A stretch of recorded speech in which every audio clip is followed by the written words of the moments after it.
শুভ গণেশ চতুর্থী সকলকে। তো আজকে আমাদের বাড়িতে গণেশ ঠাকুরের পুজো করেছিলাম। এই যে দেখো, দুব্বা ঘাস দিয়ে 21টা দুব্বা ঘাস দিয়ে মালা বানিয়েছিলাম।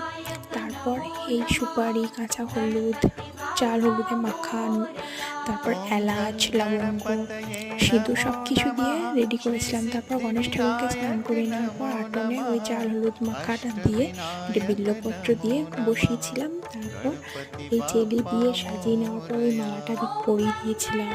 তারপর আরও একটি মালা পরিয়েছিলাম, ফুল নিবেদন করেছিলাম। আমি আমার মতন করে পুজো করেছিলাম, পইতে দিয়েছিলাম, লাড্ডুও বানিয়েছিলাম, যেটা ভগবানের সবথেকে প্রিয় 5 ফল যা যা লাগে আমি আমার মতো নিবেদন করেছিলাম।